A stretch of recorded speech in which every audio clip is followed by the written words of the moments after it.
Okay, welcome everyone to the Indigenous Co-Innovation of Food, Energy, Water Systems. We're working on training students to co-design with Indigenous communities using systems thinking. And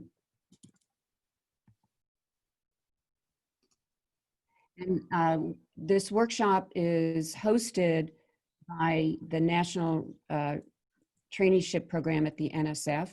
And these are the people here. I'll ask them each to introduce themselves. My name is Alice Egagino. I'm professor of mechanical engineering at UC Berkeley and also the education director for the Blum Center for Emerging Economies.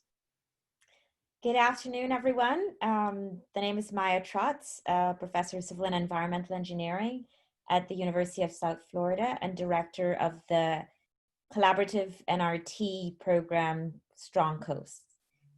Not sure if Dr. Zargar is on. Good afternoon, everyone. I'm Rebecca Zargar, and I'm Associate Professor of Anthropology and Graduate Director at USF, and a co-PI on the Strong Coast NRT. Good morning. My name is Carletta Chief, and I'm an extension specialist and associate professor in environmental science at University of Arizona, and I'm the lead PI of the Indigenous Food, Energy, Water Security, and Sovereignty training program at the University of Arizona.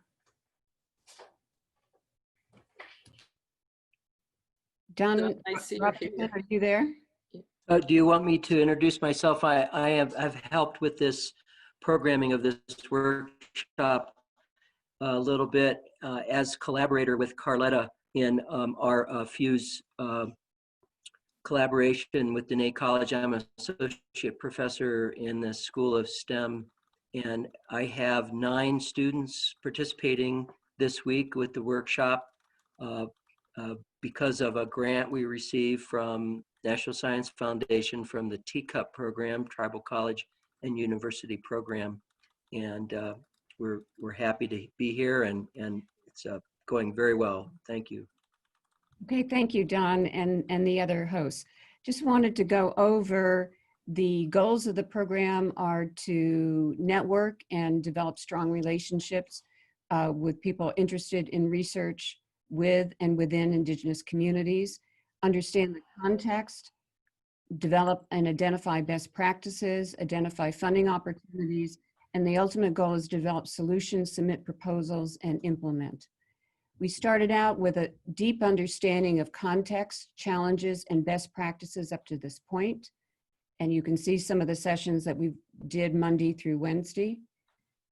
We started out with a session, several sessions that looked at COVID systems, best practices within the NRTs. On Tuesday, we started with traditional FEWS frameworks with an excellent session with Perry Charlie and David Begay. On Wednesday, we started a session on food, energy, water systems on the Navajo Nation and looked at best practices and collaborations there. And then an excellent session Wednesday afternoon on decolonizing and indigenization of food, energy, water systems using a kind of STEAM perspective: science, technology, engineering, art, and mathematics.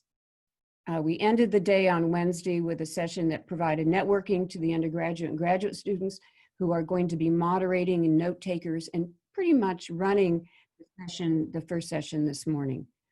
And so I'm going to turn it over to Yael Perez, who is going to be the moderator for the breakout sessions that we have this afternoon. We have this morning. Thanks, Alice. Good morning, everyone, or good afternoon.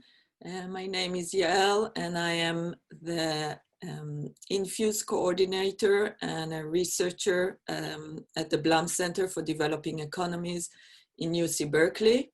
I have been working with Professor Alice Agugino with the Pinole-Ville Pomo Nations for 12 years. And through that experience, we started to think of the design process and what do we need to learn about working with Indigenous communities more broadly, And that motivated us to do this workshop and collaborate with other faculty who are working with Indigenous communities. I'm going to share my screen.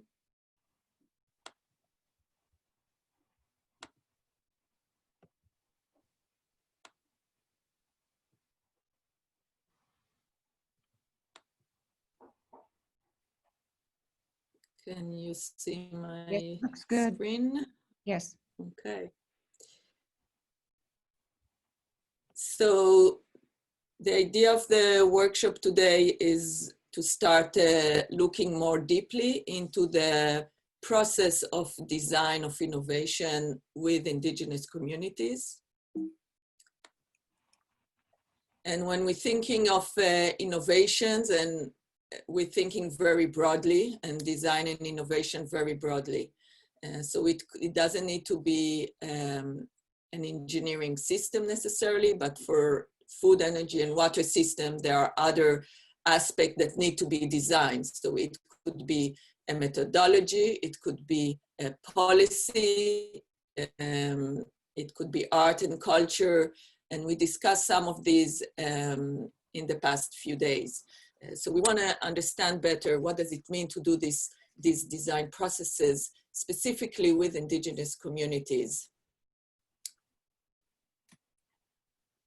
So the goal of the workshop today, and it's going to be a bit of a technical challenge, but I think it's going to work well. The goal of the workshop is articulating guidelines for Indigenous innovation.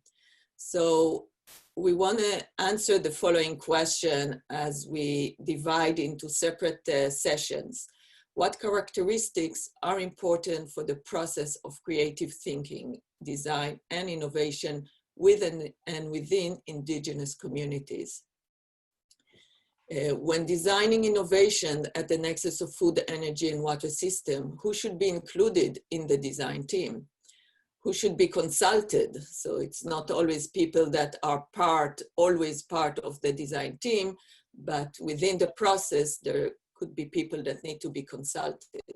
How exactly should you consult with those who are not full-time part of the team? And what aspects should be considered by the design team as part of the innovation and design process? So these are just broad question to start thinking about the design process. And we started to list a few topics that we noticed that requires attention when designing with Indigenous communities. And these topics often don't make it to the academic publication that are focused on the technicality of the design. So there's a lot of publication of food, energy, and water systems and how the system product was designed, but not so much about the process itself. And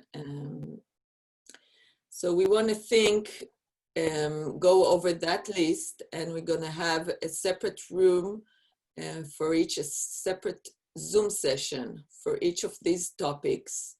And here in the main room, we will have a session in which we will consider any other topics that we may not have thought here.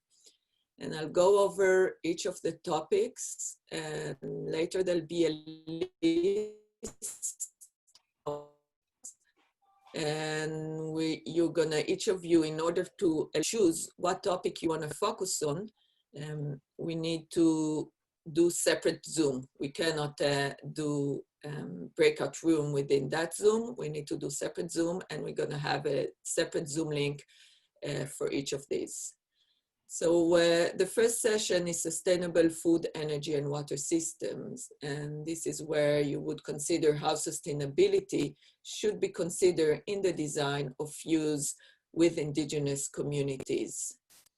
And at the end of the session, you want to translate this thinking into action item. How can you put this into action?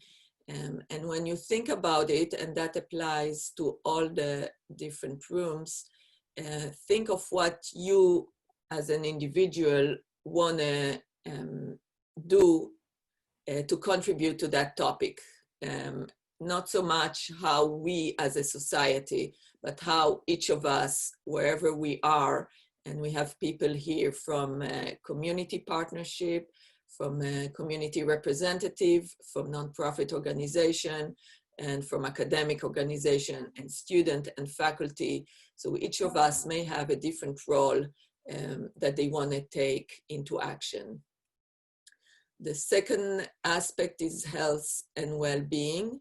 And again, you will consider then what is the meaning of health and well-being as part of designing a FEWS system with Indigenous communities. Okay, so this is not necessarily for designing a health system, but to incorporate the notion of health and well-being as part of food, energy, and water system. Similarly, the third group will consider resiliency, and this became very relevant now with the COVID-19, but there's other aspect and potential disaster that requires attention when we're designing food, energy, and water system. So how do we think of resiliency as part of the design process, and who should help us in the design process to consider resiliency an important feature of the FEWS? The fourth room will be FEWS sovereignty and environmental justice. So this is particularly relevant to Indigenous communities, and we want to consider how in the design process we can enhance the sovereignty and the environmental justice within the community the system is serving, but also outside of it. The fifth topic is multi-generation perspective. And again, all this topic came as each of us has been in collaboration with Indigenous communities. And we notice, or we've been told, that in the design of any system, we need to consider and pay attention to the multi-generation and involve the different generation in the design process, both the elder and the younger, and each of them contribute to the design of food, energy, and water system, and to design of other innovations more broadly. And so we need to voice everyone in the community. And how do we do that? Or how do we do that effectively? The sixth topic is STEAM, science, technology, art, and mathematics education, and broadening participation. So we've learned there's a lot of publication about different ways of learning, and we discussed that yesterday and before, and we're going to see in this second session today more of different ways of learning in K-12. And education has been an important part, both because many of us are from higher education institution, but also from the requirement of the Indigenous communities who see every innovation as an opportunity to educate the next generation. So how do we incorporate education, and specifically science, technology, art, and mathematics education as part of the innovation process, as part of the design process? The seventh aspect is language and cultural brokers. So how do we bridge between the community partners and the institutions or the professional people who are working on the design?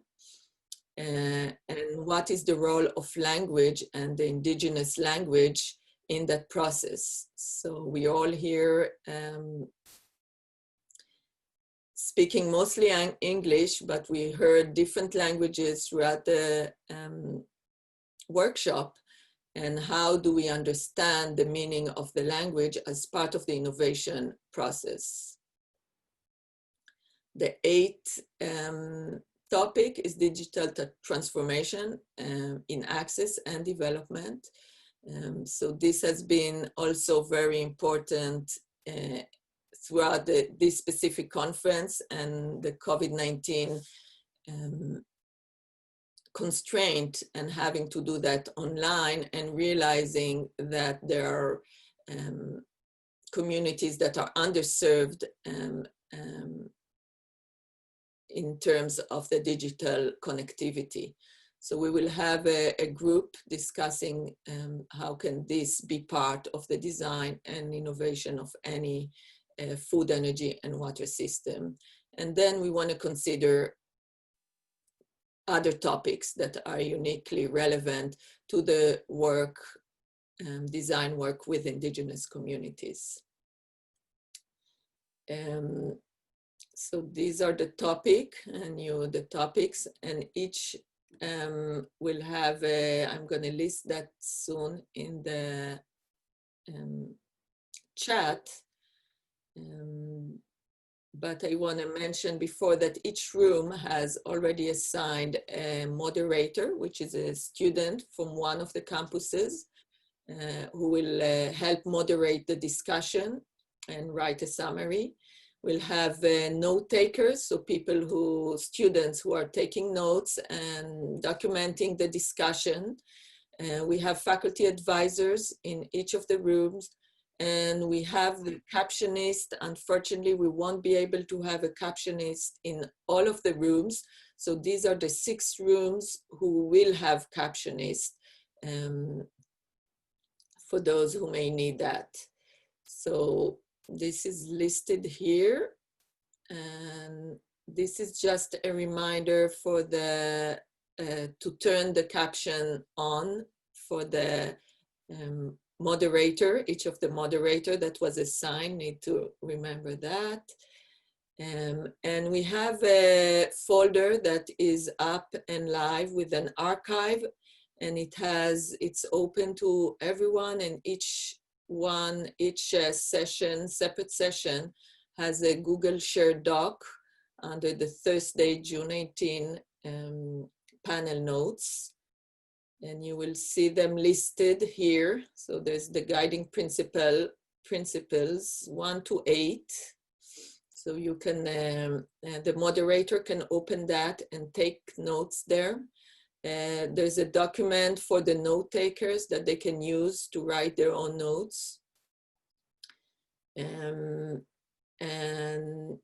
yeah, and there's the session overview. So this is again on the website under notes and archive.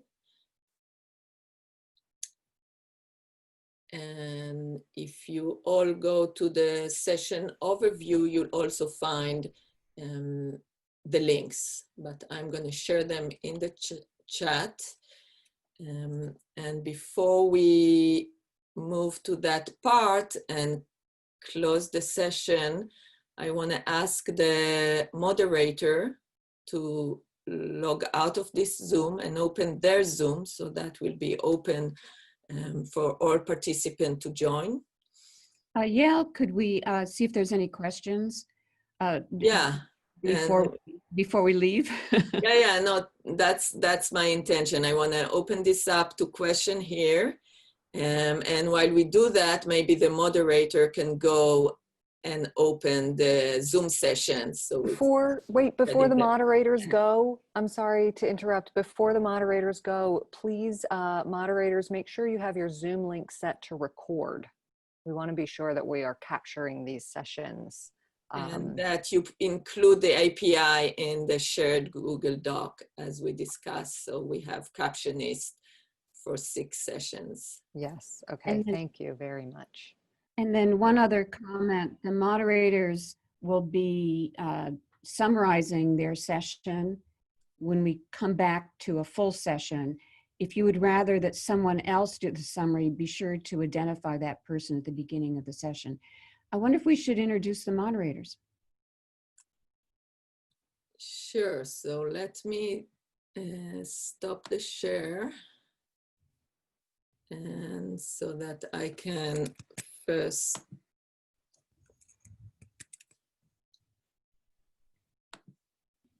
And if anyone has question, you can put them in the chat. And the Zoom links will be live soon, as the moderator are now signing out to open them.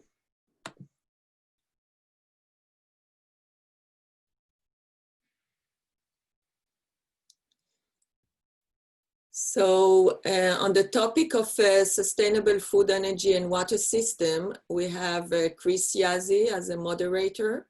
We have Professor Carletta Chief, the faculty advisor, Professor Dan Kamen from UC Berkeley, faculty advisor, and we have also Haley Hollover to join, a student to join that session. We have two note takers, Tina Pirachi and Kylene Brown. And let me, maybe while I do that, I'll just paste all.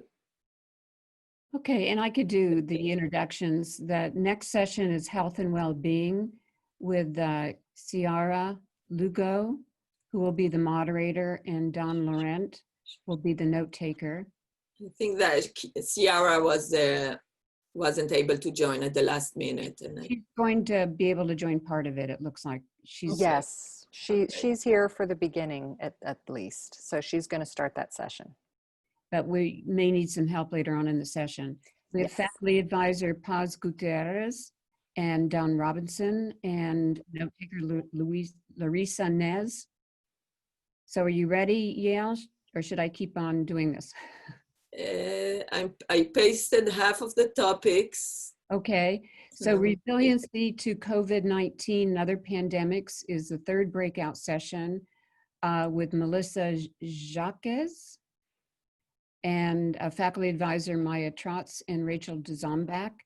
Valerie Ikaza will be a note taker, as will Erica Taylor. The fourth session is FEWS Sovereignty and Environmental Justice. Casey Finnerty is the graduate trainee from UC Berkeley, and he will be the moderator. Claire Brown from UC Berkeley in economics will be the faculty advisor. And then we have Kelly Conway and Adriana Nicolay will be the note takers. For the fifth session on multi-generational perspectives and FEWS across generations, the moderator will be Wilcom Borkin and faculty advisor will be Patrick Naranjo from UC Berkeley. And Chantal Bluehorse and Julianne Paul will be the note takers. In the sixth session on STEAM, science, technology, art, and mathematics education with a notion of broadening participation will be Elena Duran from UC Berkeley. Cheryl Schwab will be faculty advisor, and that'll be a session I'll be in as well. Marissa Gonzalez and Alex Trahan will be the note takers.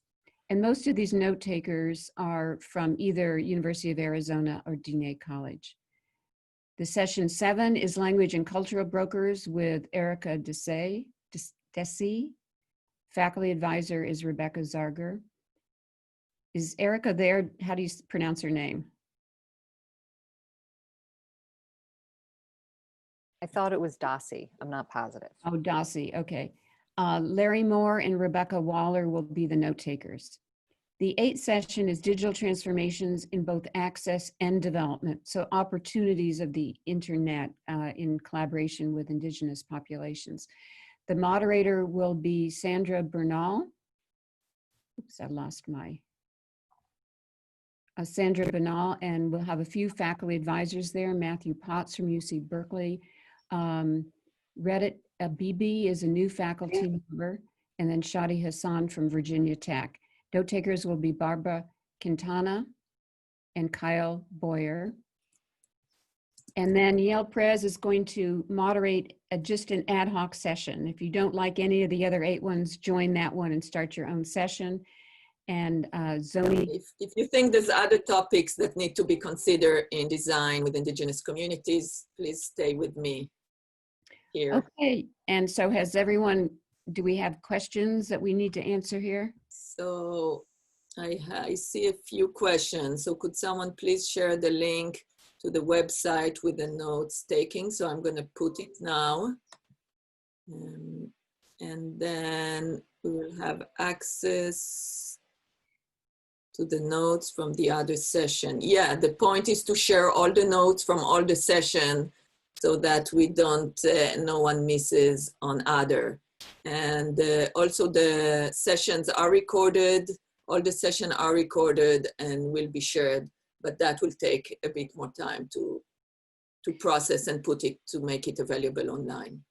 And the goal is that there'll be a publication that comes out of each session, or we might have a joint publication, but it also provides the foundation for future work with the funding agencies for proposals to actually implement some of the ideas that come up with the session.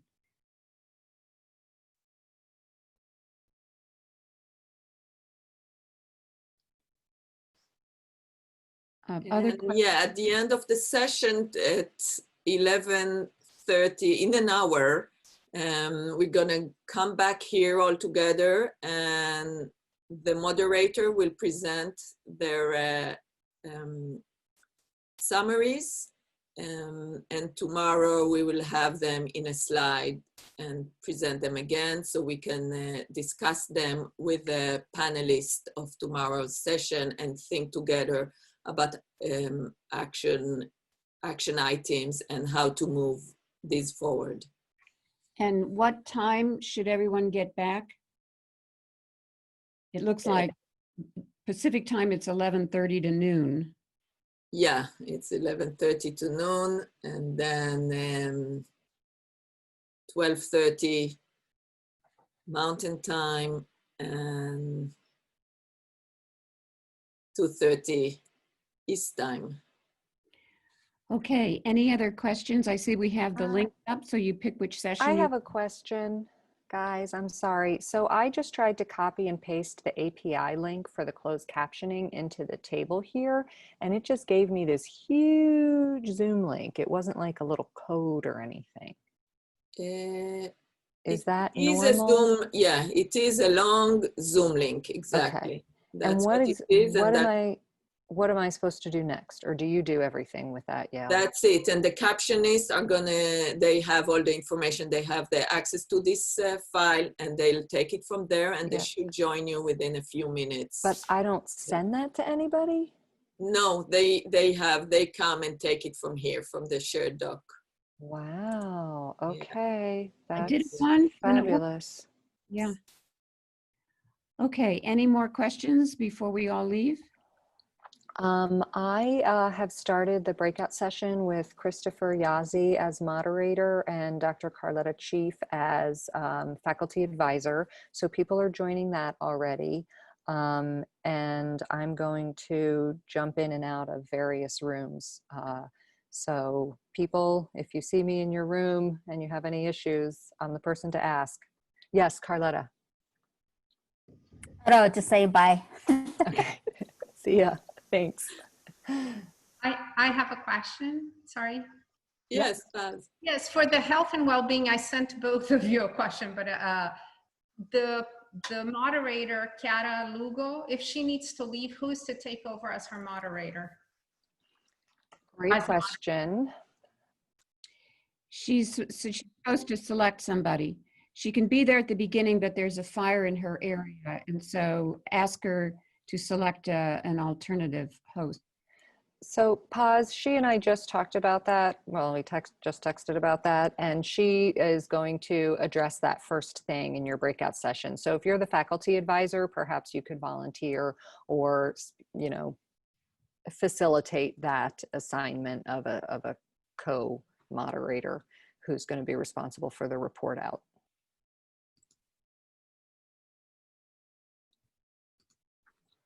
Thank you. Thank you. See, Patrick is here to help me with this session. Thanks, Patrick. Hello.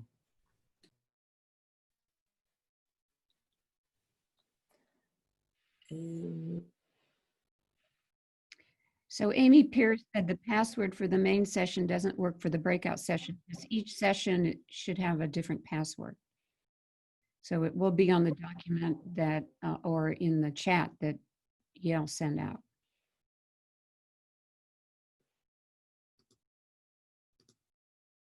And I guess, yeah, if people are having trouble, they can come back here and let me know, and we'll try to troubleshoot them. Okay, I'm going to leave and go to my session.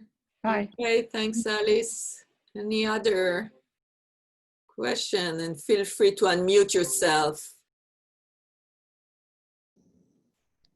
Hi, when I tried to join the breakout room, it asked me for a password, but it didn't accept the one I used for this. Which one, which breakout room, which room you tried? The Food, Energy, and Water Nexus. Okay, so did you do the registration? I registered, yes, I got an email saying that my registration was confirmed. Okay, and it should immediately on the screen, when you put the link to registration, it should immediately on the screen give you the link and the password. I did get a link. It says join from PC, Mac, Linux, using this link. And then I didn't see a password though. The password is CoinFuse. Let me put it in the chat. All capitals, no.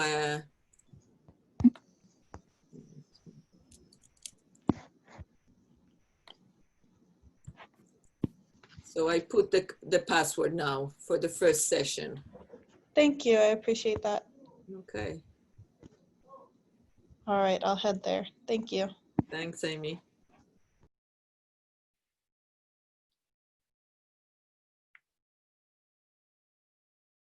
Okay. And Rebecca, I think you are assigned to another session.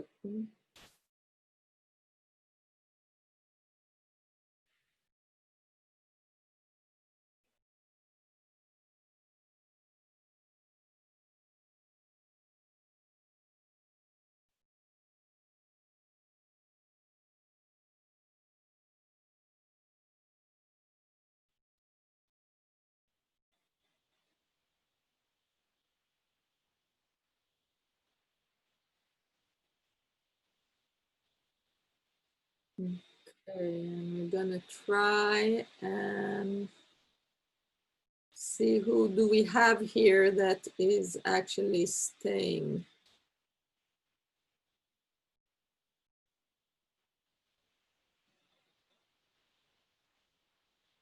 Rihanna, are you staying with us? Okay, would be great if anyone who is in this topic can turn on the camera or just shoot a line in the chat, because I know some of those links are people who are in parallel sessions.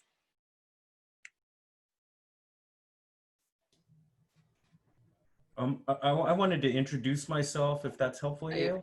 Yeah, I want everyone to introduce themselves now that we have a small session. That's the point, also to start to know a bit. So please go ahead, Patrick. Absolutely. Hello, everyone.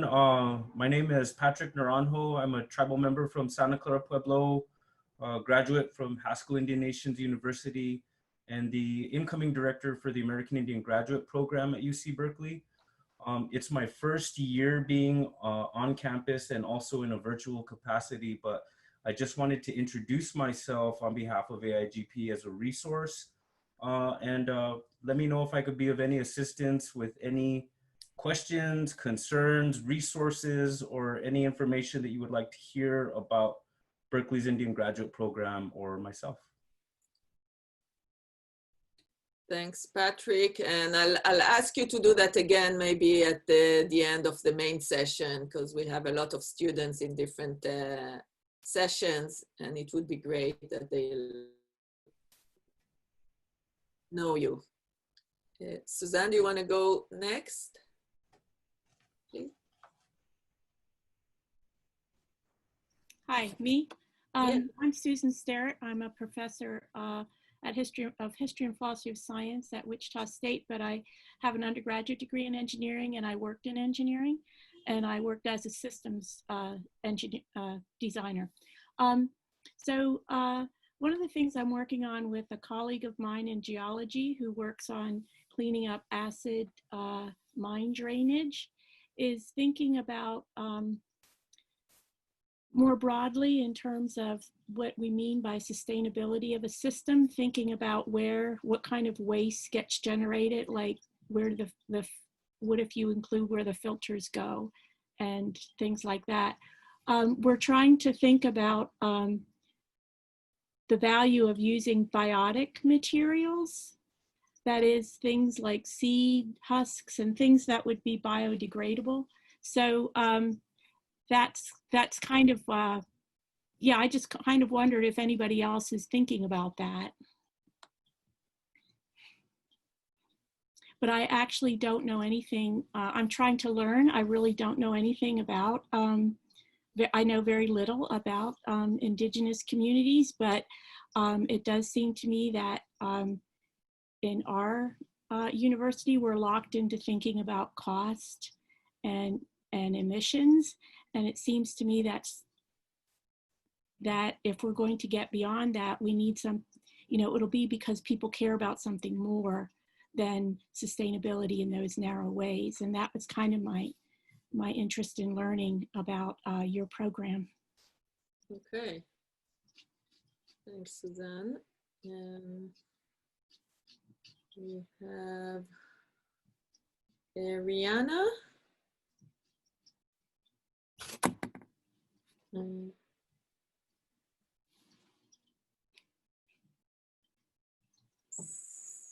Neil.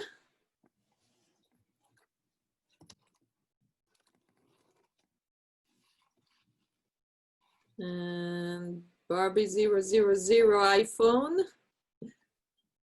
And I know the rest are. And hi, Glenn.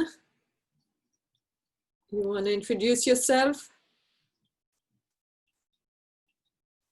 You're on mute, Glenn. Hi there.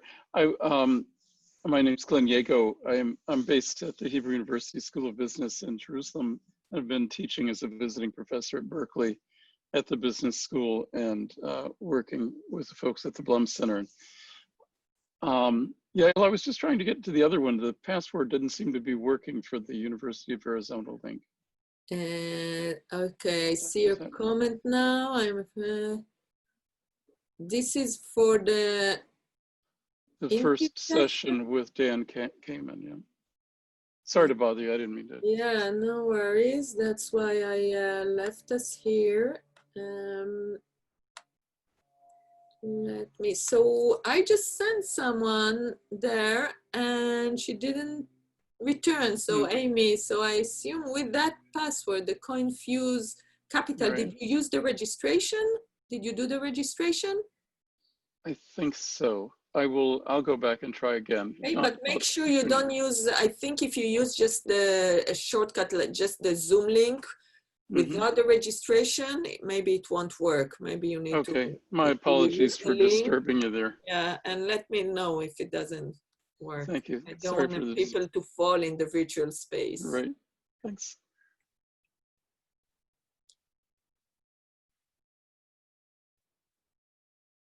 Okay, and I see, okay.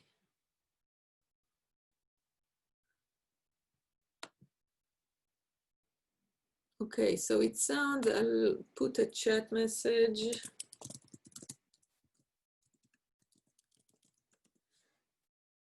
To other.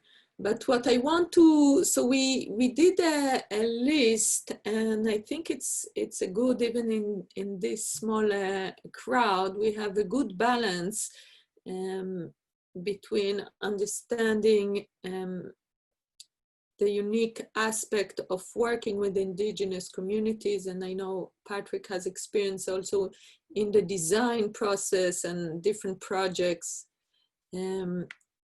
And Suzanne, your experience between disciplines, I think it's important of thinking how sustainability has different aspects and how we apply sustainability.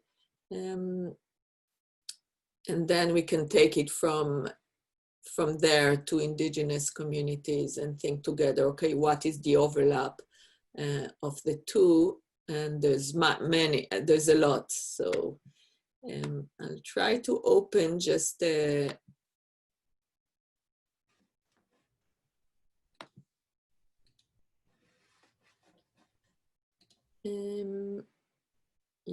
just a document that I can start taking notes.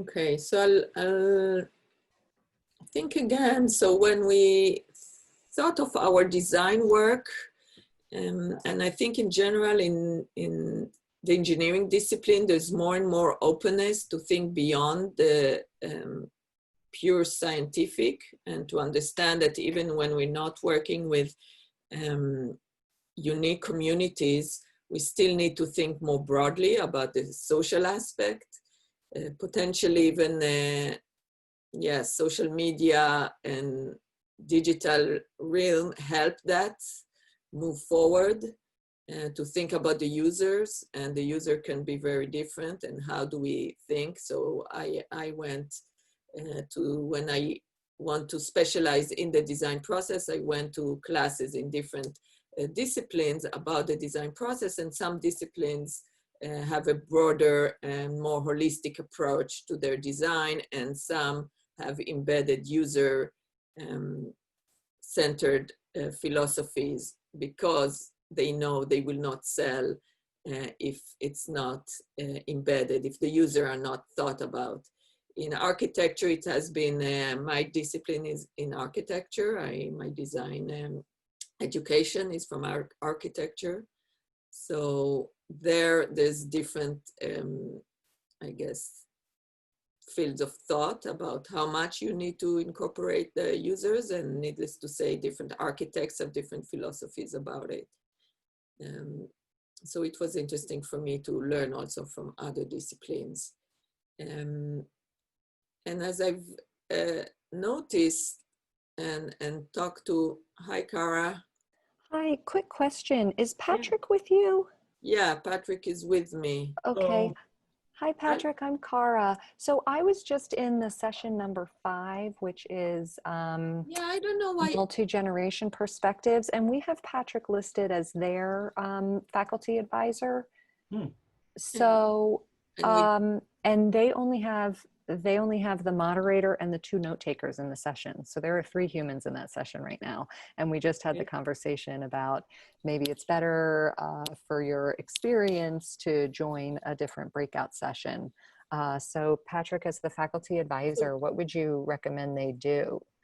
I'm very happy to meet and moderate that session. But maybe they can join us, maybe because we don't have many either. I think we have people who just left the session open. Okay.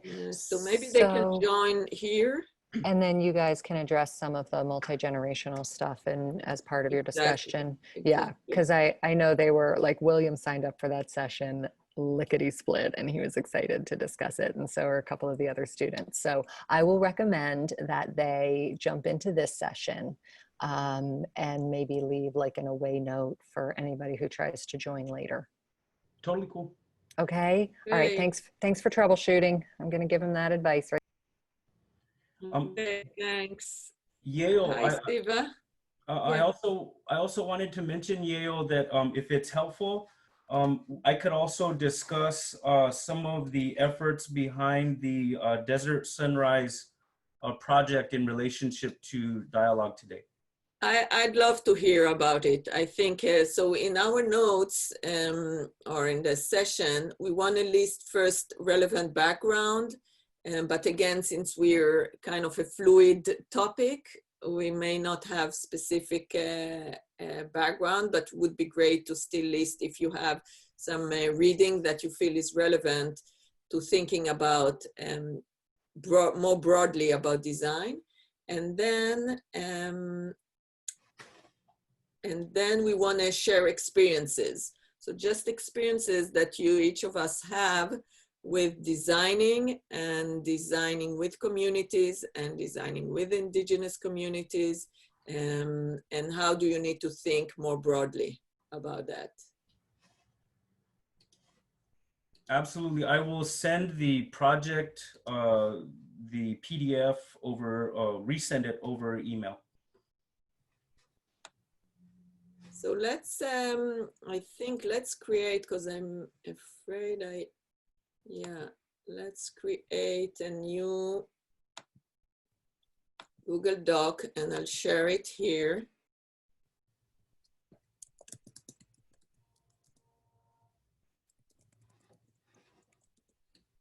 And I'll put the link in the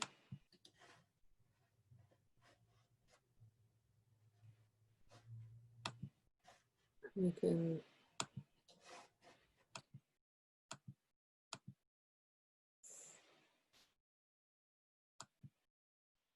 and let me see if Siva, are you joining us in that session? I'm happy to quickly explain where we are, or are you searching other? I'm searching other sessions as well. Okay, do you need any troubleshooting? I'm good. Okay. Good. Okay. So I put a list of a document, a shared document here, just so we can start, and then you can paste it here, maybe, Patrick.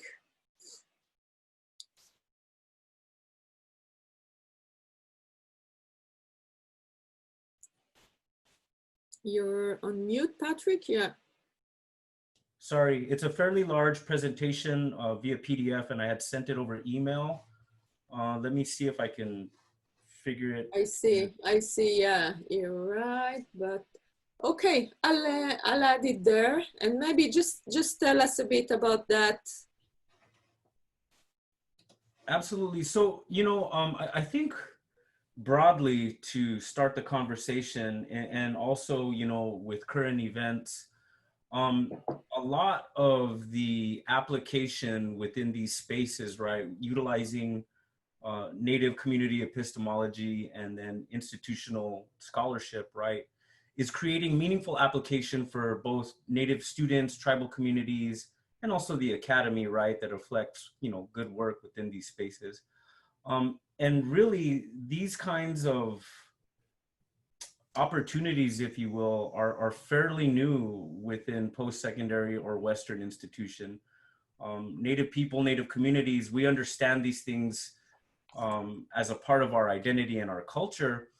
But I think that given the history of education and the interdisciplinary approach that these kinds of topics can create and further expand within these spaces, right, has yet to be seen.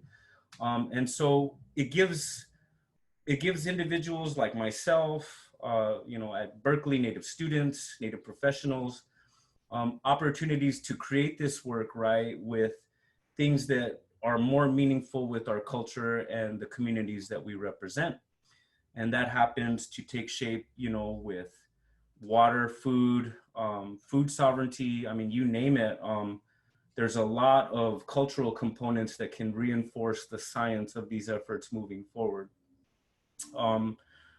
Very, very knowledgeable on some of these topics, or at least how to create them within these spaces. But I think that the number one concern, right, again, with current events, is how do we further these applications so that both Western education and Native epistemology are wholesome and collective moving forward. And that's essentially the focus of this opportunity, right? What makes sense that we have not seen yet, and what can really complement these, raising the profile of both of these spaces, if you will. And can you tell us a bit about the project specifically? How did it come about? Yeah. So I did this before at UNLV. Prior to arriving at Berkeley, I was the resource coordinator for an academic multicultural center. I'm Native American. I rely heavily on intersectional theory. However, I utilize my Native perspective to start these conversations. So we developed a project with the Moapa Paiutes. This was such a long time ago. Please forgive me. I'll need to revisit things. But basically, this was a new concept with the UNLV School of Architecture to revisit sustainable energy components, right, within architecture research that are specific to Moapa Paiute culture, but also within the climate region of the Las Vegas Valley. So basically, what were the indigenous people, utilizing within their culture that pre-existed any kind of a Western arrival, and how does that complement sustainable energy at the moment, sustainable research, and then both kinds of things moving forward, right? So we were able to come up with a concept of a solar home, which won an award, I think, like in 2016. I got to revisit some of this stuff, but it did win an award for design on behalf of the School of Architecture, right? But again, these kinds of activities, right, they represent this emerging scholarship that, again, has meaningful application for Native people, but also institutional development and things moving forward. So. And we have here also the students that were interested in the multi-generation aspect. And definitely that's one of the more, hi William and Chantal.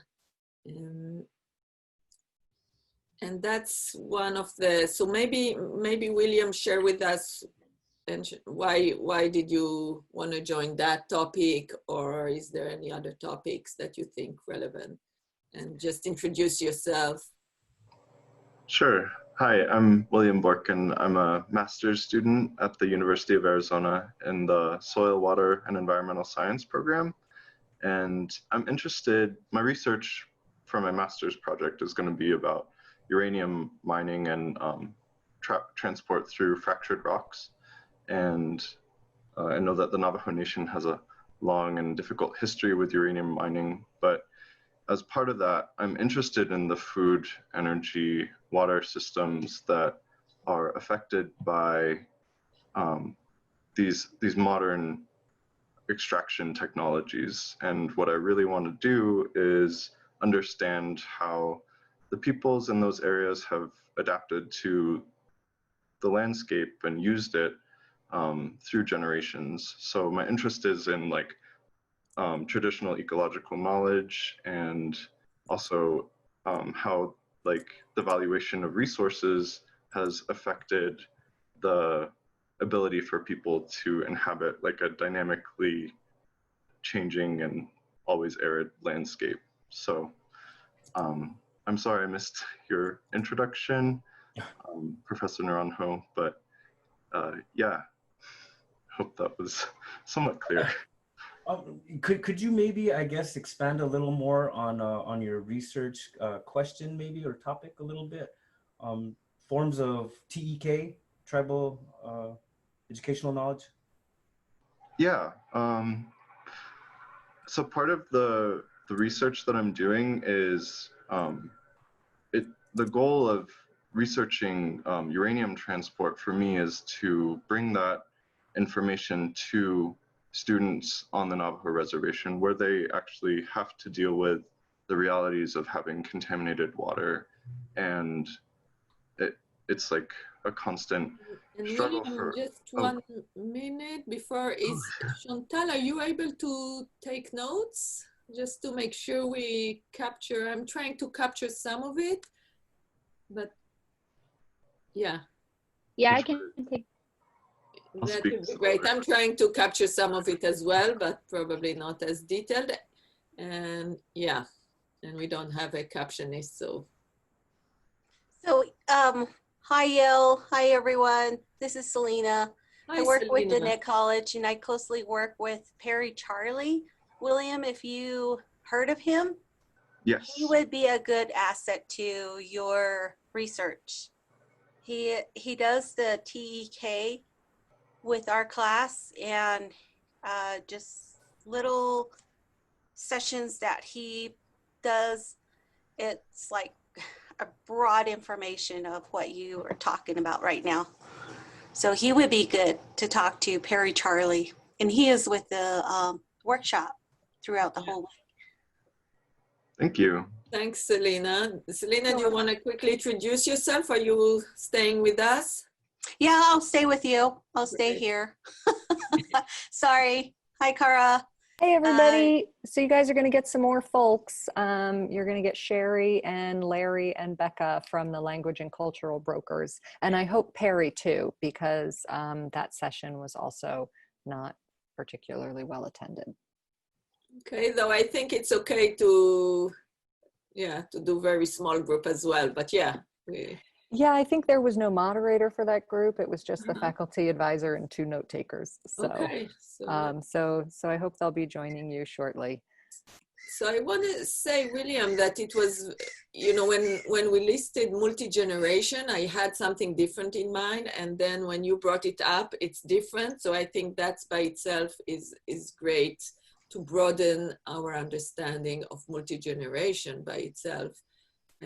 So I considered when we worked with the PPN, we had to, we did public workshop on how to design the houses, and they mentioned different things about how to involve both the youth, the elder, and that we need sometimes to do separate group to make sure we voice everyone, and sometimes joint groups. So we moved between those groups. And that was very important to make sure we have everyone's voice. And in the beginning, it was also very interesting just to see the difference in what every generation wants to see in a building, for instance, but it could be any other project. So I want, and you discussed something that is really, and indeed it's something that comes up often in the work. So how do we consider the future generation and the previous generation in how they use the land? So what all of you think, how do we do that? How do we bring past generation to the design process when we think of, okay, food, energy, and water system? I wanted to give William just, I guess, a quick answer. In particular, where we are during this time on this venue, the opportunity is to create that engagement with current impacts within epistemology and tribal communities. It could be uranium, it could be COVID-19 public health resources or strategies, but these are all real things that are impacting our identity and our community. And at some point, we will move these topics within a formal research capacity so that we better meet the needs of our community members. So I say, you know, these topics are ongoing, but creating that awareness of who they impact on various levels, right? Youth, elder, everyone. And then to further these topics so that young people can continue to take these issues, formalize them, and kind of further that awareness aside from your role. So you mean, okay, we take different generation ideas and thought and bring it to the young generation to be able to develop that? Well, I think this is the beauty of Indian education, right? It was a forced process. And so now we're starting to witness within, I'd say, maybe the past 75 years, more of a real tangible application for the members of our community and the students that create this research. So, I mean, yeah, and I want to say that, you know, given the pandemic and racial justice issues that are happening, this kind of restarts these conversations for Native people and communities to further them. Okay, and we have more members in the group. Welcome. So we are a combined group and we want to think, okay, what does it mean? So we have listed the multi-generation and we have listed language and cultural brokers. And we may need other topics that we have not listed. Is anyone until now has any ideas for other topics to consider in that list? So first we broaden our understanding of multi-generation to look at past generation and future generation, not only to the elder, to the different generation that are now within the community. Any other topics that we want to list as something we need to consider as part of the design process? This is Patrick again, sorry. I wanted to mention this because this is my initial year on behalf of AIGP.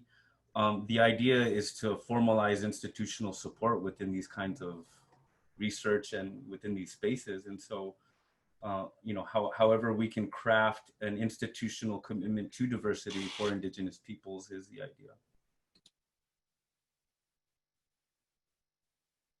Okay. Yeah. Becca, I'm Hi, Yale. Sorry to come in with that news. I was just sharing that I think there was some kind of technical issues with the language and culture. You know, Becky, you were always here with us in your spirit because your picture was always here. So maybe that created the problem.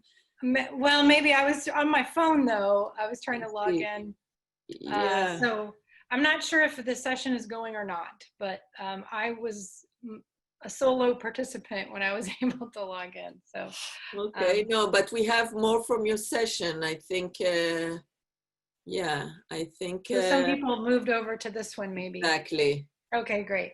Okay, so in this session we considered a few topics, and then we want to consider any other topics that were not listed, and maybe Becky, you can. So I think we had a lot of discussion about language and how important it is to thinking. And I wonder if you can tell us a bit more about cultural brokers, because for me it's a fascinating topic that I'm not familiar, but I intuitively felt that there's always a person that is in between the institution and the community. Yes, well, as an anthropologist, I think anthropologists often are in that role. In particular, anthropologists who maybe see themselves as engaged or applied anthropologists. And our program here at USF is kind of framed in that way, our anthropology program. So oftentimes, and I will have to say, I guess just to start out, it's a very challenging and humbling experience, you know, having done a bit of it myself. But I guess one of the things that it's also important to note is that I think increasingly anthropologists and maybe other social scientists who in the past would have been in a position to be what we might think of as a cultural broker going in between different stakeholder groups or communities and agencies or you know, government and those kinds of things.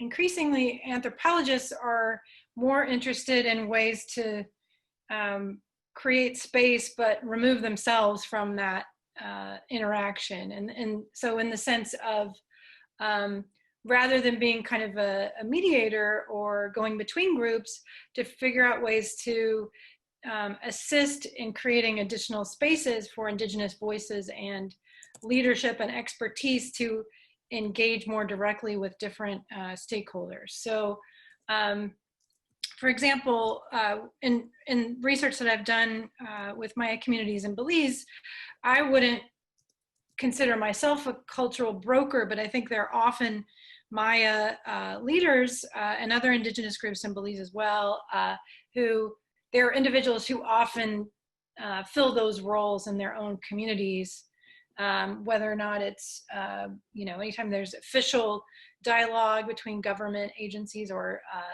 maybe a development agency or a group of researchers who want to do a project, there are often individuals in a community who essentially work as cultural brokers on behalf of their own communities.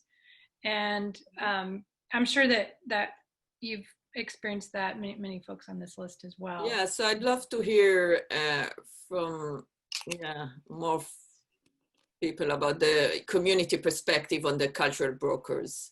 And I know in education it's used a lot, in education institutions, schools, etc. But I wonder what the community think about this cultural broker, who they, do they feel they are part of the community, or do they feel they're... Well, I couldn't begin to to answer that question with my own positionality and the mix, or my own perspective and that I bring. But I do think Larry would want to answer, or anyone, any of the students, or Chantal, or... So the question is, you're asking how the members of the community feel about what exactly? The cultural broker. Did you encounter, let's start, did you ever encounter a cultural broker? Oh, I see. Have I ever encountered a cultural broker or a member of the community that acts on behalf of the cultural interests of a group of people? Well, I would say that in general, as a Navajo, typically when I'm making my decisions, I'm already planning ahead of time, if I'm uncertain myself, who I can ask. And those are usually people that are older than me within my own community that are more developed in a Navajo thought system than myself. So yeah, I think it's pretty common. So you saying, what you're saying is that, and that in a way combines the two topics. So you're saying for you, the cultural brokers, or the people who you go to get more knowledge, are the elders, and then they'll help you with also institutional aspects, or? Yeah, definitely. So yesterday we got to speak with, I cannot remember her name. She was giving her perspective as a storyteller, and how what's that? That's Sunny Dooley. Sunny, yes, Sunny. Sunny was giving her perspective as a storyteller. And she mentioned that at some point, you can only try so hard yourself to understand something. And once it's beyond you to understand, you go to somebody else and they try to understand. And that's really a community effort. So it never falls on any one individual. It never really falls on one individual. It's always a collaborative effort. And not necessarily somebody older than you, just somebody that in a way, they really are their own specialists pertaining to community and culture. Yeah, I also like to add on. Yes, Selena. I had a faculty member that was teaching ecology here, and she was also wanting her students to go out into the field and just do a gathering of botany in cultural aspects and do their research in botany. And it's like, oh, botany, that's really great. And I have an elderly mother that does botany medicine herbal gathering for certain healing perspective. And she was like, can you invite your mother And coming from the institution, going to my mother, it just seems like going into the community asking for her help. I sat down with her, I sat down with my mother, and I asked her, and she said no. She said, you're asking for a huge request. And she considered herself as a practitioner. And she said, I love to help the students, but this is something sacred that was given to me, only me. So I had to back off, and she gave me a long story, but just to share just a few little bits here and there. And she said, as a practitioner and a botanist, there is a sacred name that's given to you, and for the purpose of getting the herbal medicine, you have to go see the patient and see the patient of what is wrong with them. And this goes back to yesterday's presentation, or a little bit of info on Sunny, when she said something about the gentleman that was sitting on the roadside with the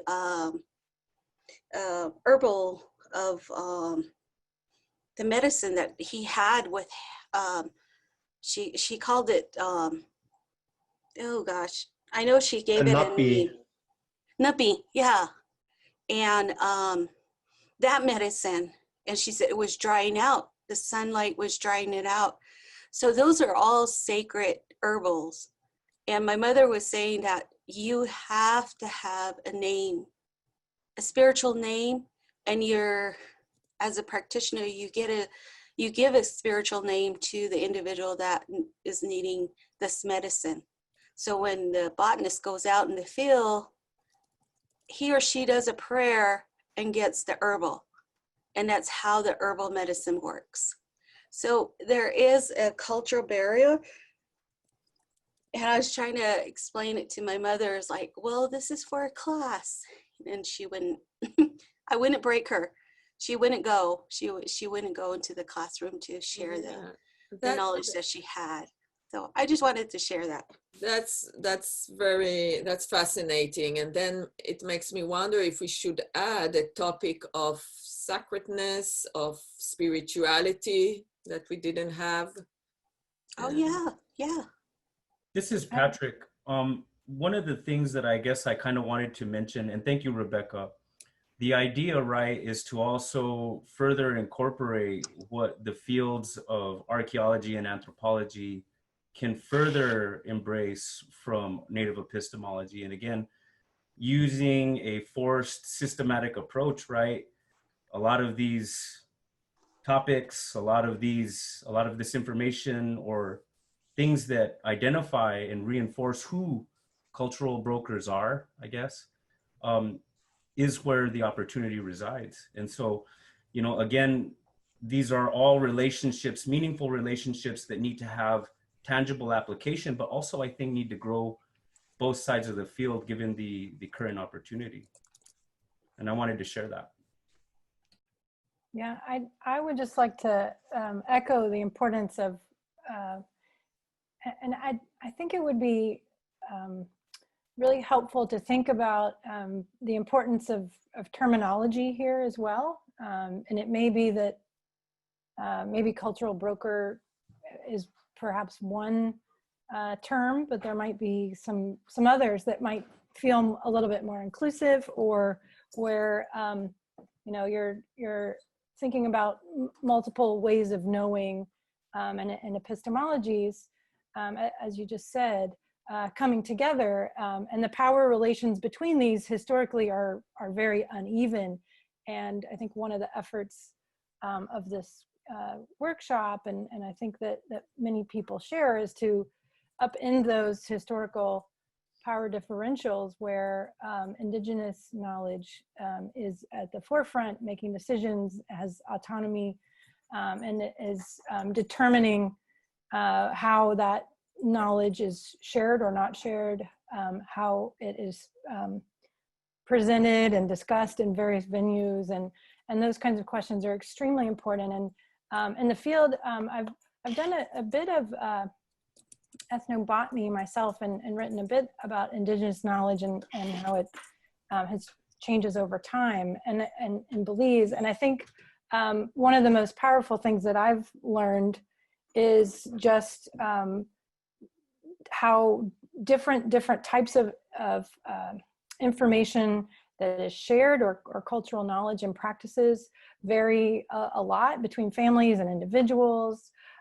Some knowledge is, meant to be widely shared. Others very much private, sacred, requires many years of training. And so I think that one of my kind of general, I guess, points of thought about the discussions that we've had is that it's going to be helpful to really think about how Indigenous knowledge is practiced and viewed and shared within any one research community that either engineers or natural scientists or anthropologists or whoever might be working, or geographers, and that there's no way to kind of have a one size fits all as far as best practices, but there maybe are some guiding sort of maybe ethical and moral or epistemological kind of foundations that you can start the conversation from that will hopefully place you in a good position to create trust, dialogue, long-term commitment, and to as I think you said in your introduction on the very first day, Yael, just to be helpful, I think is one of the things that you emphasized. And so I think emphasizing, I guess, the variability across different cultural communities and cultural practices, whether from the individual to the family to the community level. Every Maya village I've ever walked into in Belize is all quite different in many respects, and but yet often we talk about Maya communities as if they're all the same. And so I think it would be really useful to imagine maybe some of those principles going into this idea behind what are best practices for engagement. So maybe not necessarily focusing on like one specific role, but maybe kind of like principles of collaboration or places to begin the conversation. I don't know if that's helpful, or if others, what you guys think about that. Thank you, Rebecca. No, that is the beauty of this work. To be quite honest, for Native students and participants, right? We're not regressing within our home communities or the American Indian experience. And so the reconciliation of these institutions and the colonial history is where the work is done, and the application. And yes, you're absolutely right.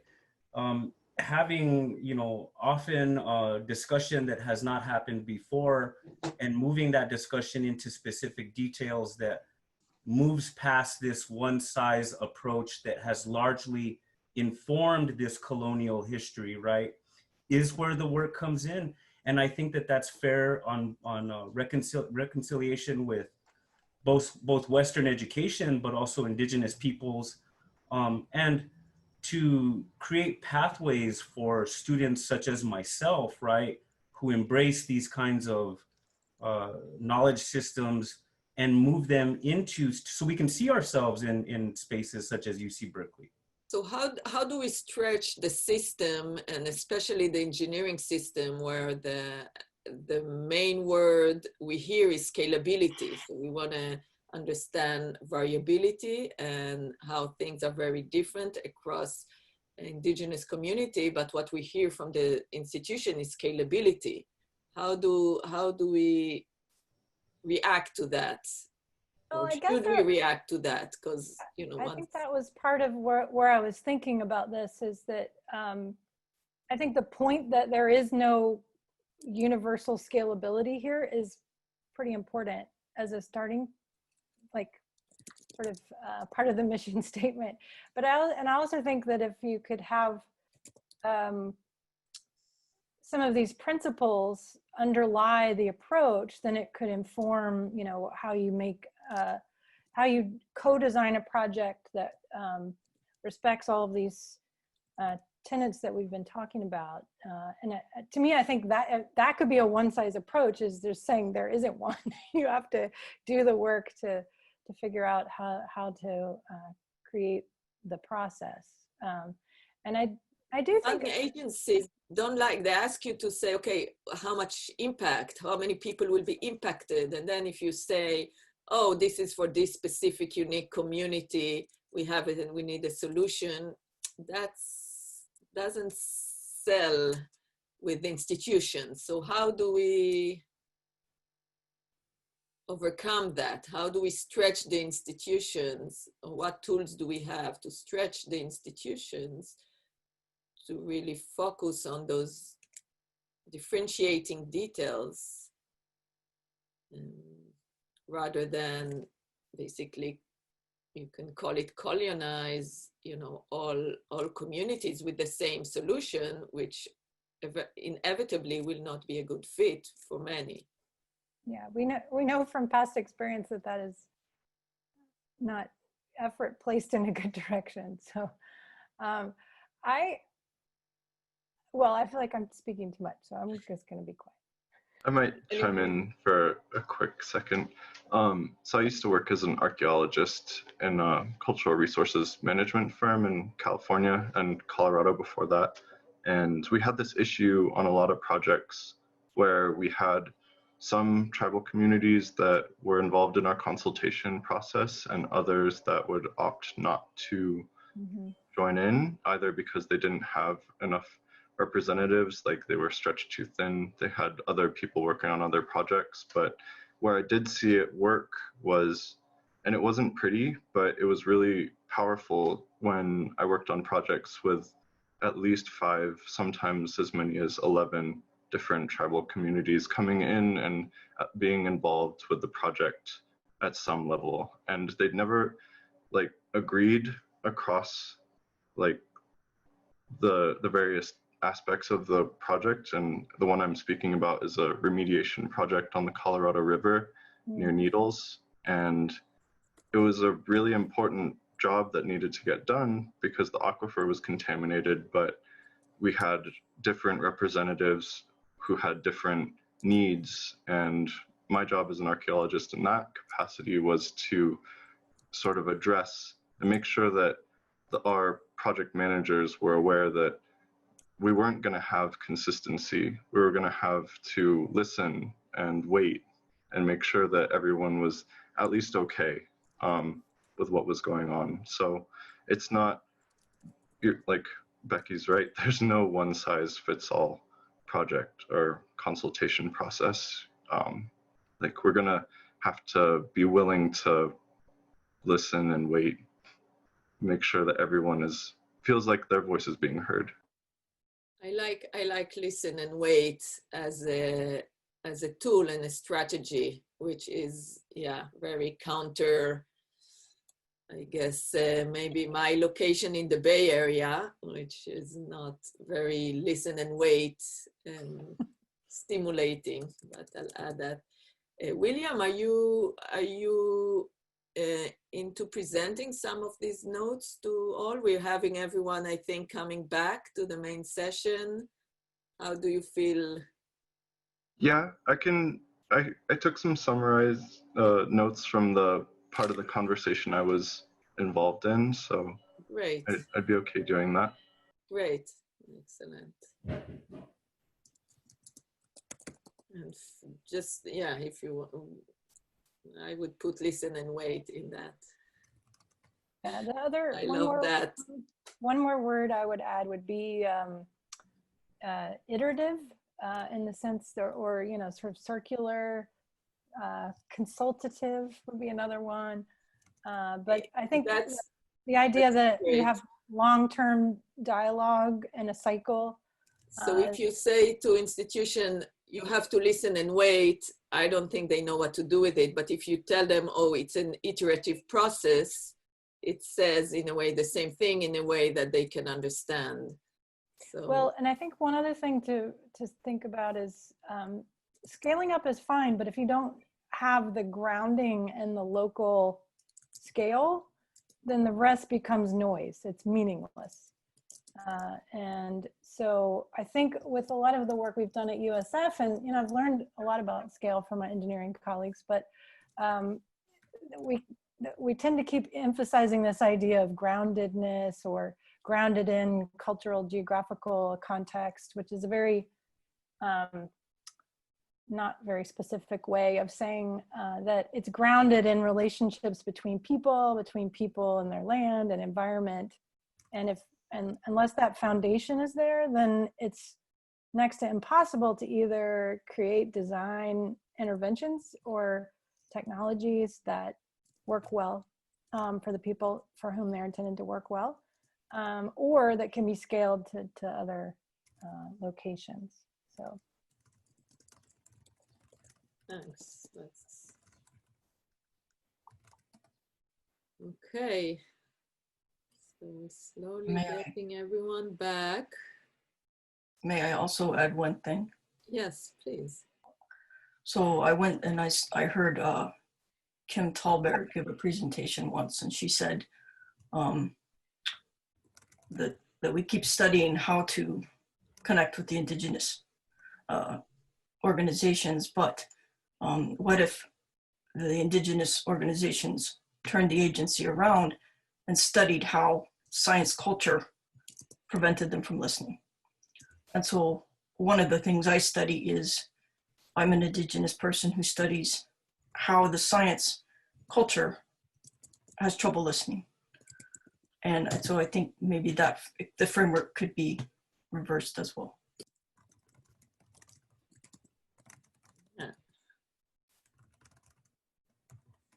That's a wonderful suggestion. Yeah.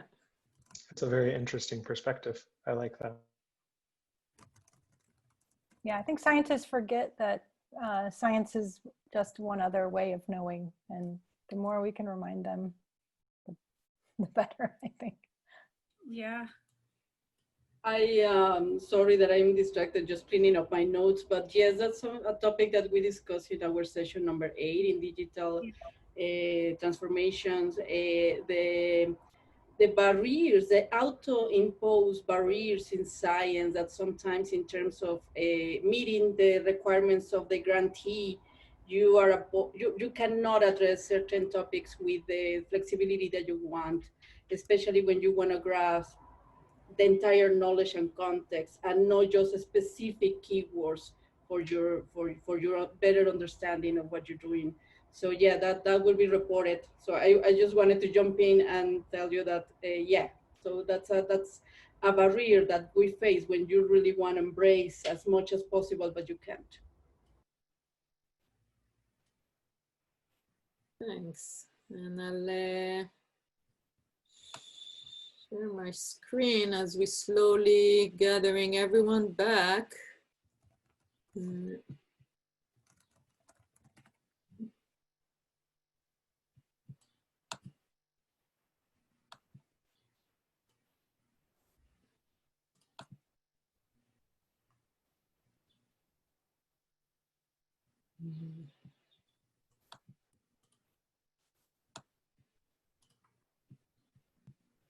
Yeah, I'll go in and visit other sessions and remind them. Okay, though yeah. If we have.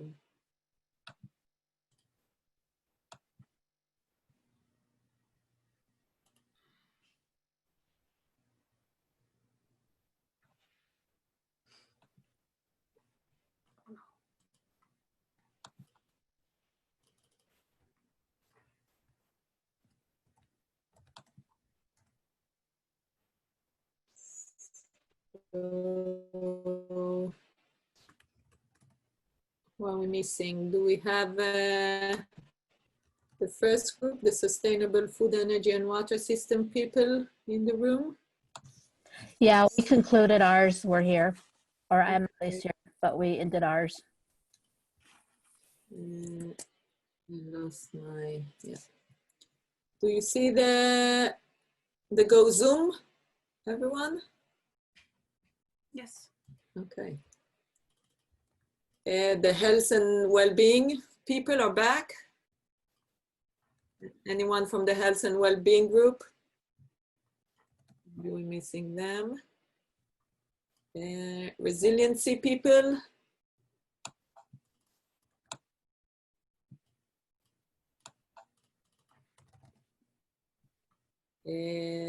Sovereignty and environmental justice people. I think I've seen some.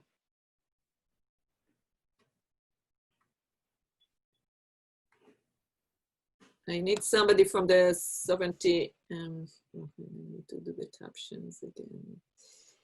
Okay, we'll wait a few more minutes then for people to come back. I will do the captions for this session in the meanwhile.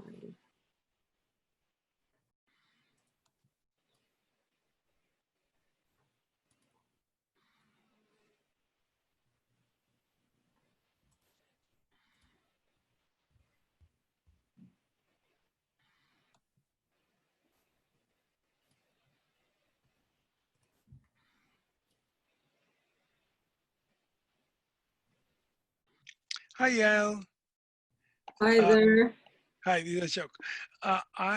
I'm trying to get back to the main session. Have I come by mistake to number? No, you're in the right place, Ashok. Okay. Thanks for Fine. joining us. No worries. Yeah, of course. Excellent. I'll go mute and stop the video until everybody comes together again. Yeah, okay. And fine, I'm gonna try and figure out if I can do the closed caption. So it should be the same link. Do you see closed captions or no? No.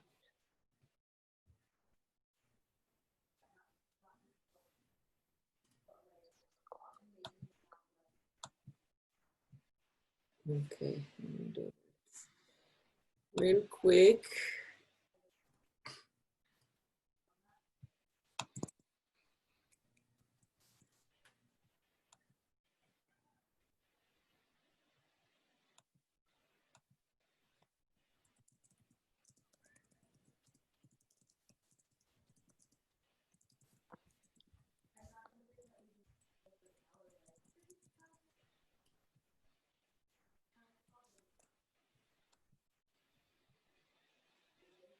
Okay. Back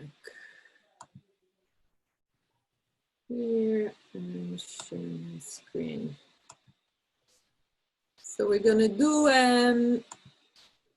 let's go over the different groups, 1 or 2 minutes each. And maybe we're gonna start with William, with our ad hoc topic group, which gathered a few other groups, because I know we're here. Do you want me to start now? Yes, William, you want to start? Sure. So our group was a combination of the multi-generational perspectives and food, energy, water systems across generations, as well as the language and cultural brokers. So in our discussion, we had a number of different ideas present.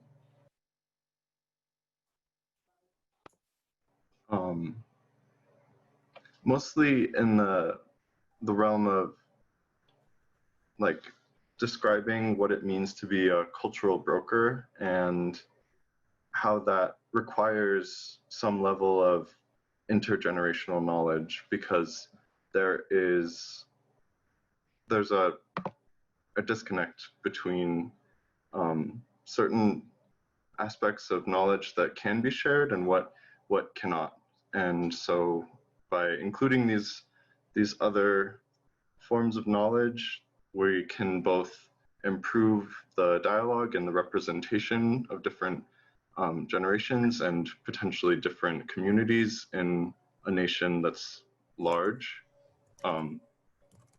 But at the same time, we need to be cognizant that there are going to be other individuals who need to be represented as well, and they might not be comfortable sharing that information. So I made the point that we need to be cognizant that not all of the individuals in a community will have the same view, and we need to be willing to be patient and listen and wait, which is counterintuitive to development. We had some really good examples brought up by Selena Yazi about a project where a group of botany students tried to, or were trying to get, be taught by a traditional practitioner, and this individual couldn't share the knowledge that they were gifted because it would go against what the sacredness that the knowledge was. It was protected, and it wasn't available for just anyone.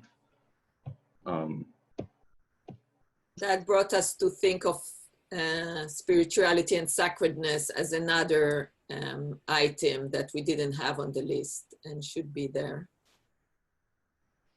Yeah, and I don't know that I have any notes about the language. Yael, would you maybe want to share? Yeah, we focused more on the cultural brokers because I think it was more vague, and we had more discussion previously on the language. So we took the discussion more on the cultural brokers and how within the indigenous communities it could be different people who do this this task, and as part of the traditional community, students share that they would go, so it's a community effort to bring the knowledge, and they would go to different members of the community, and if they still don't have the right answer, they will go to other, and this way it builds a community effort rather than an individual broker that serves one purpose. So that was a good way to expand the understanding of cultural broker as a community effort. Okay, so we'll move to each of the other sustainable food, energy, and water systems. Who's going to present, summarize? Hello, my name is Christopher Yazi. I'm going to talk about what we talk, the sustainable food and energy water systems. My name is Christopher Yazi. I'm from the Navajo Nation. She tohaglini nishle, bipatoni bashichin, Lalagana dashiche, ashi dashinale. I'm from and grew up in the Tuba City and Rocky Ridge, Arizona areas. So our group was comprised of some people who had experience working with communities, but also we had a lot of some people who were very interested in learning how to work with communities. And some of the things we came off from our discussions is, even at the university level, there's still a lack of inclusion to Indigenous co-design methodologies. This can make it hard for Indigenous students to feel a sense of respect. And this involves when just the university perpetuates actions which go against respecting Indigenous culture and communication protocol. And second, there's still a need to give communities the opportunity to co-design, which is mostly lies in the responsibility of the researcher. But once the community is involved with the co-design process of research, the relationship is mostly positive, and the community is eventually, like, the outcome is they're very grateful to have this co-design.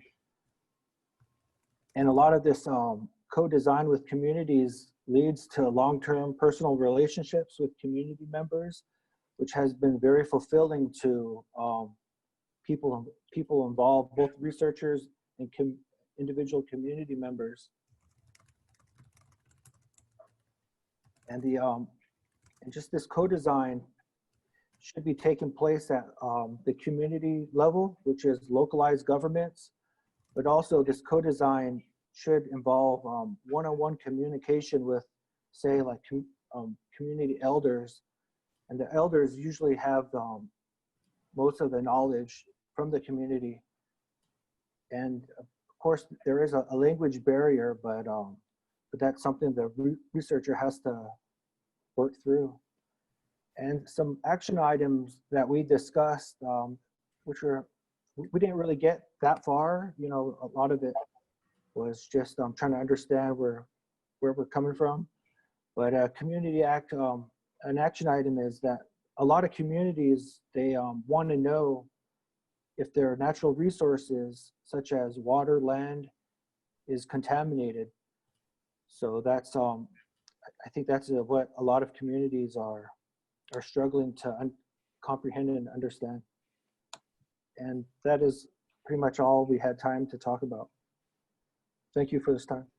Thanks, Chris. And thanks also, William, for presenting before and facilitating that. And next is health and well-being. So I'll speak. My name is Sierra Avelina Lugo, and I am an upcoming chemical engineering master's student here at the University of Arizona. And we spoke about a variety of things.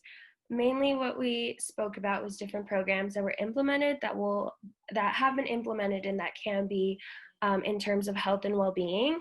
And we discussed closing the gap between existing programs that are being implemented and perception of the direct value of them, since that seems to be an issue when it comes to these programs.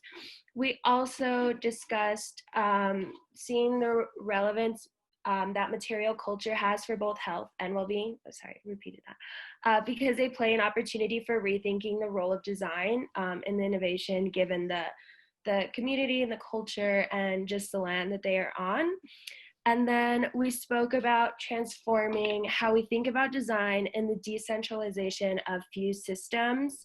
In the context of rural environments that rely on more standardized technologies, they can become infeasible, such as, for example, living in a rural community. Oftentimes they don't have piping and they get their water from wells because they're so far out there, and it's not feasible to have pipes go all the way out there due to either money, because pipes are expensive, but also the fact that pipes can corrode after a while and lead to more contamination of the water. So we did speak about water, public health, and then health programs such as Just Move It and diabetes and all that kind of stuff. So that's our summary. Thank you.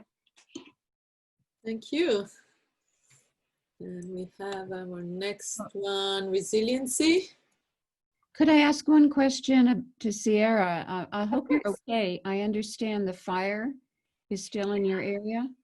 Yes, I think it's still 5 miles away from us right now. So they haven't said, like, because it's ready, set, go, we're at set right now, so they haven't said go. But we were concerned they would say go sometime today. So we're still good. We haven't had to evacuate yet. I'm glad to hear that. Crossing my fingers. Thank you. Thank you.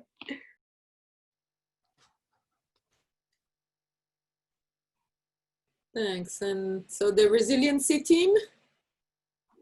Hi, I'm Melissa. I'm going to be speaking for the resiliency team.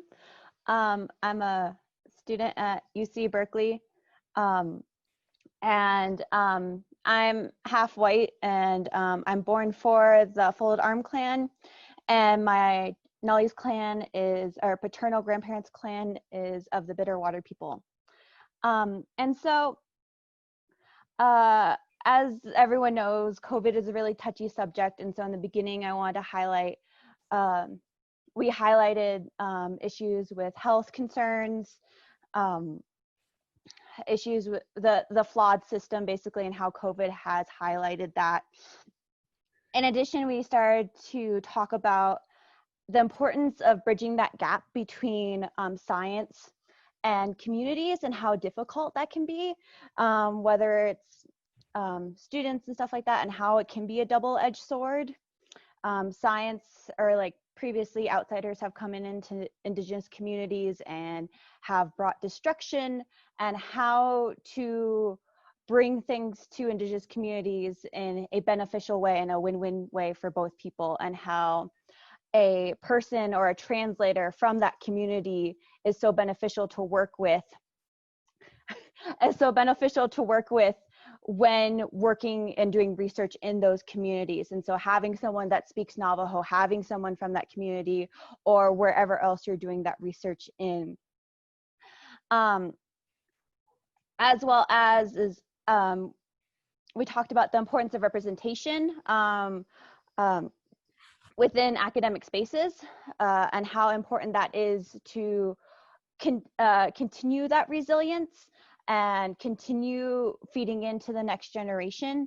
I just want to highlight Nikki Tooley and Crystal Tooley gave incredible input on that, and how it has shaped their academic careers, and how they're taking from their knowledge as Indigenous women and their Indigenous upbringing and bringing that into the science field. And if there's not funding for doing research and on the Navajo reservation or wherever they want to do research, finding that funding and going after that funding, seeking that funding, and then putting in the time and effort to do research in those underserved communities, and then not just standing for solutions that'll last 5 years, but really advocating for the future of our generations.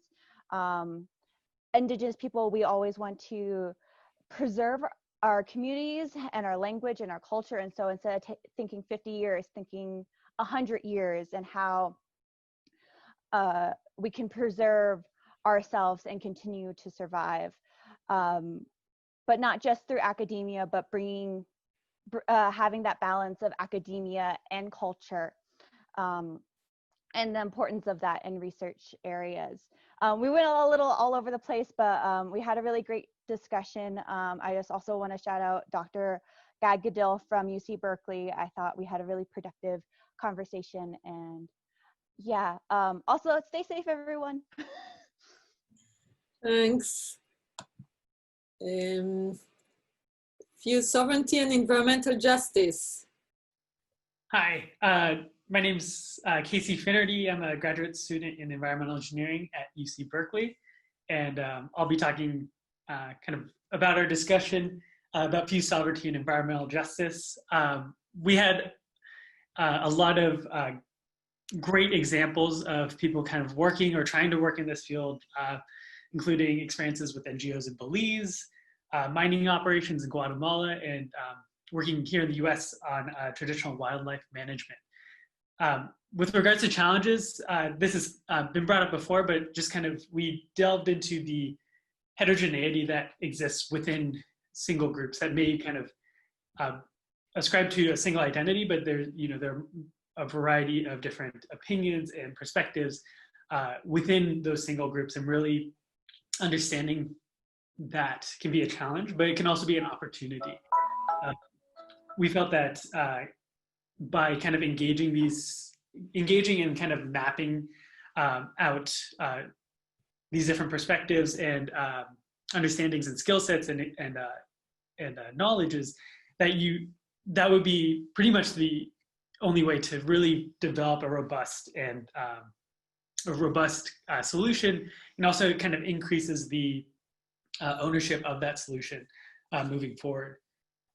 Because we are focused on sovereignty, some of the action items that we had one was just really having this focus on self-sufficiency and self-reliance. In doing these projects, there's going to be kind of multiple stakeholders involved, different organizations, both within and outside of the community, and really being clear that the end goal of this is to increase resiliency and increase self-sufficiency was one of the action items that we came up with. Another was continuing to having meetings like this, where we bring social scientists, engineers, economists, Indigenous representation all together in one room to discuss these topics and discuss, how to manage these resources that span way beyond, any arbitrary boundary. The third thing in terms of an action item that we discussed was really understanding the realities of power dynamics, and by engaging the community, giving them a voice and amplifying their thoughts, their perspectives on these issues, while also being able to protect them, because there are a lot of forces out there that have their own self-interests, and I think banding together is a really powerful part of increasing FEWS sovereignty, and especially addressing environmental justice. I do want to thank everyone in our breakout session for sharing their perspectives, and also Claire Brown for keeping us on track and getting us action-oriented and thinking about power and also kind of incentives. I think was important kind of in guiding the discussion. Okay, thanks, Casey. And as we move to the next topic, I'm gonna shoot out the poll to everyone. Let me do that. But the next topic is STEAM. Hi, everyone. I will be trying to summarize what the STEAM team talked about. So we had around 5 to 6 people with varying degrees of experience in working with Native American peoples. So from people who have engaged in those projects and people who are looking forward to doing so or learning about it. So within that, one of the main issues that were discussed is the epistemological differences that there might be, well, that exist actually between traditional Western perspectives and Indigenous perspectives, as it was brought up by Dr. Bigay on Tuesday. So that was a kind of like a thread that was present in the whole conversation. So Carl shared in this kind of thoughts, Carl shared that from his experience, like STEM has a very reductionist paradigm, and in comparison to the more holistic world views of Indigenous peoples, and how when Indigenous people will go to traditional educational institutions, those views are not quite respected, a topic that has been already addressed throughout the workshops this week. So something to have in mind. Regarding the challenges that we can face in the design, challenges and opportunities, the opportunities is the wealth of knowledge that already exists in the communities, usually in people like cultural leaders, the knowledge about medicinal herbs and plants, traditional foods, materials, and how to use them. When considering the challenges, we actually experienced one when in our group at the beginning, I asked if we had any Native representation in our group. I don't know if later on someone, an Indigenous person joined, but at the beginning we didn't have anyone, which is a challenge that sometimes I've faced when dealing with ideas. So lots of ideas, but wanting to have that representation and maybe not figuring out how to make it happen. So how do we engage in genuine co-design processes that many Native thinkers and activists have like really emphasize, and they talk about that, but I guess that one of the challenges is how do we make that happen in reality. Rev also mentioned that in STEM, in traditional STEM, there's no really room for failure, and then Alice contributed to this thought, mentioning that in reality, failure is some kind, it is a privilege. Then when we were talking about meaning, the issue of the transition between STEM and STEAM was brought up. And Carl and Selena Gray had this really interesting conversation about that emphasized this holistic point of view of Indigenous peoples, about how, for instance, when they engage in basket making, they might not, Carl was mentioning that they might not know like this concepts of DNA or like to that level, but they know so many things about the needles that they need to use, and they know how to use those things. Selena also challenged what writing means, and how Indigenous peoples historically have the way of doing science, if you will, is like going out, being embedded in the environment, and then writing the observations down. But writing includes basket weaving and carving and beading. So not only the papers that we're used to maybe to read, or books, you know, these other kinds of ideas, which open up a lot of space for innovation within STEM education. And I think that was, in general, what we talked about. Thanks, Elena. So the language and cultural brokers were with us. So that was the first one presented. And we have digital transformations. Hello, everyone. Yeah, we had a very intense and creative discussion. The participants and we all talked about how digital transformation impact the Indigenous communities, and also science and the understanding of everybody about the priorities, challenges, meanings, and innovation. So this is more or less in a bullet point kind of reporting how we all together find as our meanings or items that we need to understand the meanings of. So the first one is, what is digital transformation? And I just drop a small little understanding that I had from the research that I did beforehand. So digital transformation is the integration of digital technology into our life. And it is a cultural challenge in which whomever introduced the transformation continually challenge the social structure of our communities. Departing from that, we started bringing items for understanding. So first of all, so access to internet and power and technology, what does this really mean? What about human rights and sovereignty? What about income equality in this context? What about what is connectivity in general? Another meaning is, are we assuming that technology is always needed, or do we need to account for not needing scenarios? How people, how communities can opt out of some technologies? Is there a trade-off on what it means to have this trade-off? Is sharing my information equals to access to technology? So how those trade-offs happen? How the deployment of infrastructure is fair in face of climate change?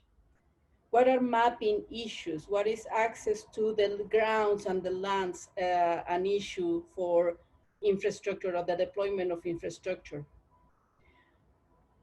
Then we jump into the challenges. So first challenge, decisions in science. What are the tools? What are examples of tools that we can use in order to be respectful of our land and traditions, but it's still meaningful for science? Need to take information accessible and useful for the people.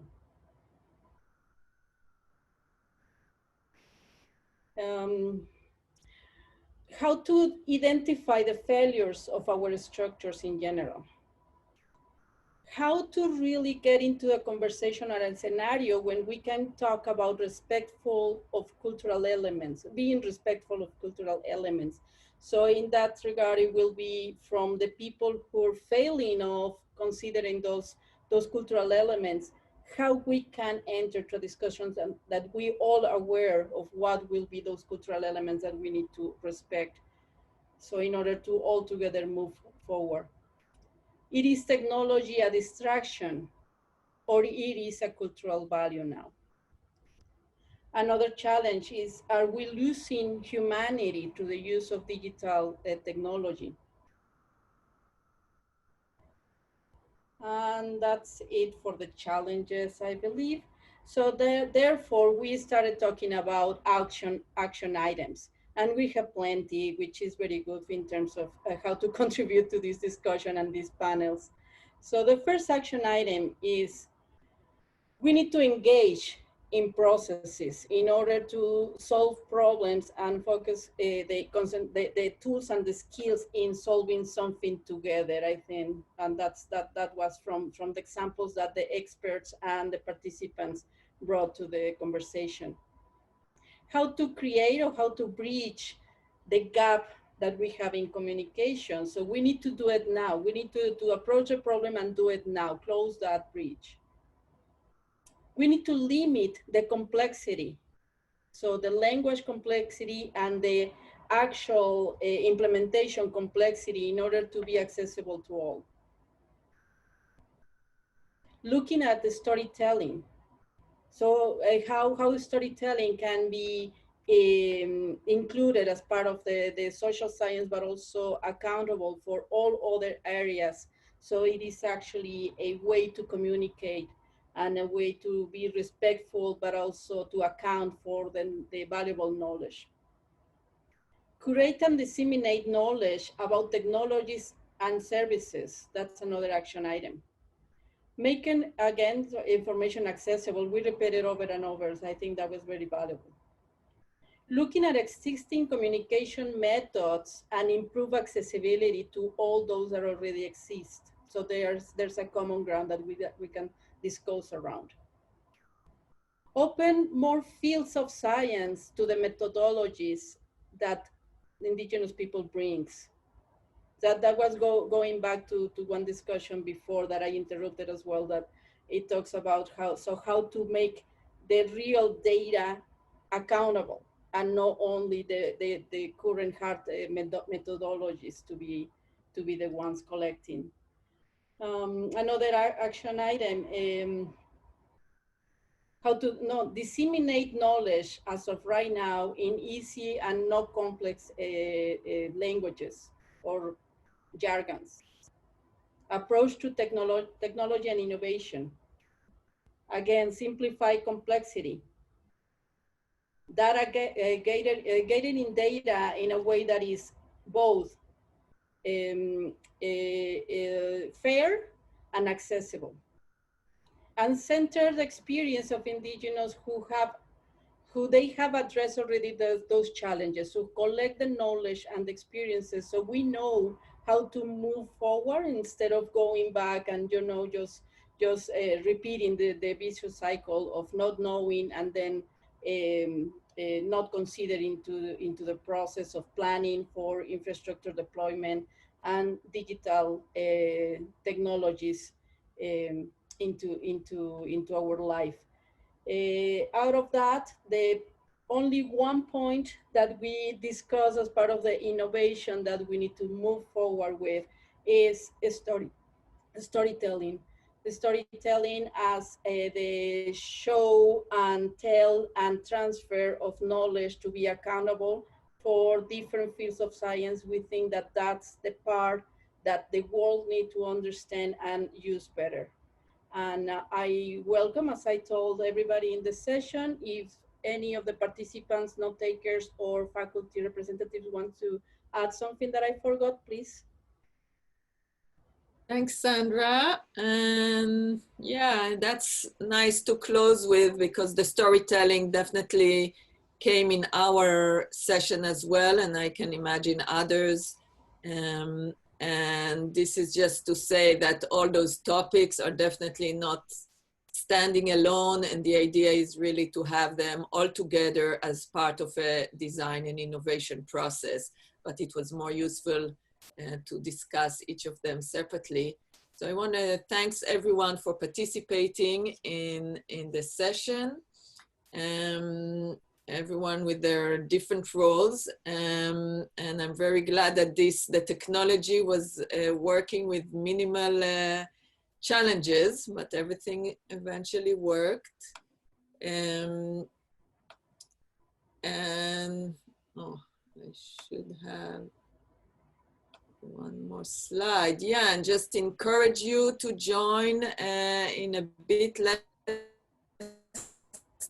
as we're having the main advantage of doing this on Zoom and having a field trip that goes both to the Star School in Arizona, from the Star School in Arizona, all the way to Ukiah, California. And we'll have a field trip to see the different education program that each of them established there.